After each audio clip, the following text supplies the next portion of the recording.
prohet kontra për një çështje të caktuar, gjithmonë është njëri që argumenton tepër, nganjëherë më shumë se ç'duhet, dhe ai tjetri që hesht. Kush fiton në këtë rast? Argumente kryesor.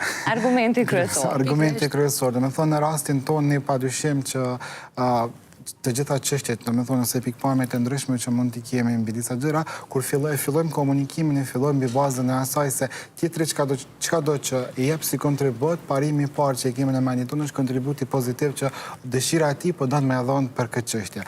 Mandej kur e mbajmë këtë informacion në mendjen tonë, edhe nëse ndonjë argument nuk na pëlqen ose mund të jetë i kundërt, ne nisemi prej atij parimit bazë që kontributi po dëshiron me qenë pozitiv. Kështu që gradualisht kjo na ndihmon me qenë, do të thonë me dëgju deri në fund, me qenë racional në dëgjim e pastaj me i dhënë një argument tjetër. Po ideja është, do të thonë që asnjë nuk kemi kokë fort ose nuk kemi këmbë golës që për shembull nëse në një pikë Medina e ka më të fortë, për mos me pranu mendime nga anë ose anasjelltas. Ne të dy të pranojmë mendime edhe në ato pikat ku mendojmë se jemi më të fortë, siç e thotë, ose më të mirë se tjetri. Ideja është që, do të thonë, mos me paragjyku qëllimin. Me njoft qëllimin, me njoft partnerin, edhe kur e bën këtë parjem të funksionimit, atëherë edhe shmangen edhe konfliktet e panevojshme që janë të dëmshme, do të thonë, edhe kanë efekt negativ për lidhjen e përgjithësisht. Ju të dy e keni gjetë çelësin, ama besoj jeni të vetëdijshëm që ka plot individë të tjerë të cilat i manifestojnë ndryshe, i menaxhojnë ndryshe, edhe mërzinë, edhe emocionin, edhe gjithçka tjetër. Çka është një këshill në të përgjithshmen që do të mund ta ndanim prej studios tonë sot, nga gjithë eksperienca juaj profesionale, ndoshta për vajzat, ndoshta për prindrit që kanë fëmijët me nevoja të veçanta, për bashkëmoshatorët e nisit që nuk janë kaq racional sa ai, edhe nuk është se e marrin kaq shtruar këtë punën e argumentit edhe të pranimit një komenti që është i ndryshëm nga i yti.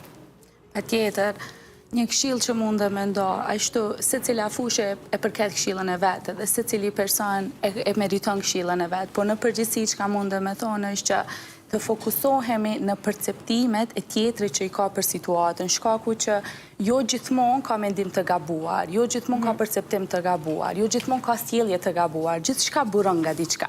Një traume caktuar, një eksperiencë caktuar, një moment lumturia, po një moment për shembull hidhërime, unë mendoj që gjithçka është racionale, emocionale nëse na vendosimi me pa ashtu. Çka ju sugjeroj të tjerëve është që nëse në momentin që vendosim me pa një situatë pak më larg se sa nga ai moment që po ndodhen, zakonisht për shembull kur janë shumë të mërzitur ose shumë të trishtuar ose shumë të nervozuar, në ankth, në stres, në dëshpërim total, stepuni mbrapa dhe shikojeni nga po vijnë ato fjalë të atij personi, nga po rrjedh ajo situatë e caktuar, nga e ka burimin, sepse gjithmonë duhemi me pa për shembull qëllimi nga po vjen. Jo gjithmonë qëllimi është i gabuar, jo gjithmonë qëllimi për shembull e të prek direkt. Por nëse na analimi dhe e shohim nga forma e gabuar, po thua. Nga po buron, atëherë i zbutemi ato barrierat mbrojtëse, mekanizmat mbrojtës që i themi ne, dhe mundemi me mendu për shembull një çështje pak më ndryshe që me qetësu krejt situatë. Kështu që nëse përballeni me situata të vështira emocionale, stepuni pak, jepni hapësirë vetes, merrni frymë, se me të vërtetë funksionon, merrni frymë thellë deri në sa, se na shqiptarët nuk e kemi, nuk i njohim shumë këtë letër. Merrni frymë, stepuni mbrapa, shikojeni edhe një herë atë situatë çka mundeshti me bë ndryshe. Se mendimet tona, fjalët tona, ndjenjat tona i kontrollojmë, por të dikujt tjetër jo. Për këtë arsye, kështu që të mundohemi një herë të stabilizojmë vetveten, pastaj situatën e caktuar. Kjo është prej meje. Por Enis, çka kemi prej teje? Realisht është vazhdimësia asaj, do të thonë që po e thotë Medina, çdo individ edhe në moshat e rritura është produkt i fëmijërisë së tij të hershme. Shumë gjëra kanë mbetë në të pavetëdijshmën tonë, e cila është një oqean i madh, e shumë pak gjëra kemi në aspektin e vetëdijshëm, që është një pishinë e vogël që mundemi me ju qasin. Ajo që mundem me dhënë, do të thonë si sugjerim, është që pikërisht me e njoft reagimin e partnerit edhe arsyen, me fillimisht me e njoft ato si person, me njoft ato si individ. Po para se me e njoft tjetrin si individ, është e rëndësishme që pikërisht ai me njoft veten edhe me fillu me transmetu veten në mënyra të tilla.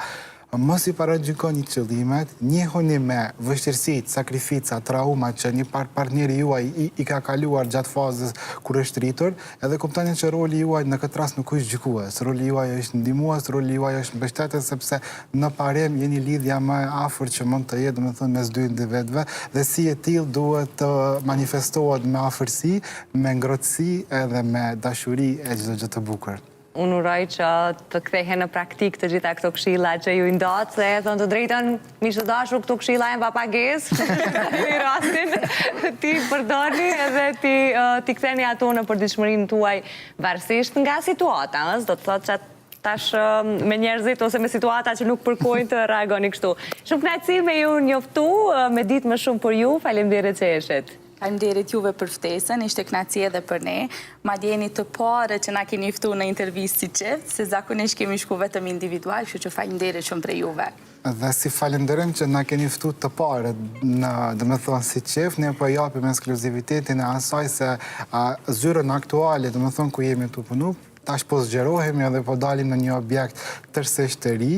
Ka qenë diçka që klientela jonë atje në Gjelane ka prit mati, është ekskluzivitet i, domethënë, për urime, emisionin. ju shkoft në barë edhe aty. Pra familja po rritet, shtëpia po rritet, kështu që t'ju shkoj me kom të Rritjes tonë barë. profesionale, po ja shoqërojmë edhe rritjen e ambientit, domethënë mënyrës së vendit ku punojmë, edhe kështu që kjo le të mbetet ekskluzive për juve. Më gëzon shumë ky fakt, vetë suksese tutje. Faleminderit që Faleminderit ishit. shumë. Miq, po ju lë me marketingun në minutat në vazhdim, ju pres në pjesë të dytë me diçka po ashtu shumë të bukur, sigurisht do të kemi këngë nga Arbri, materiale të tjera edhe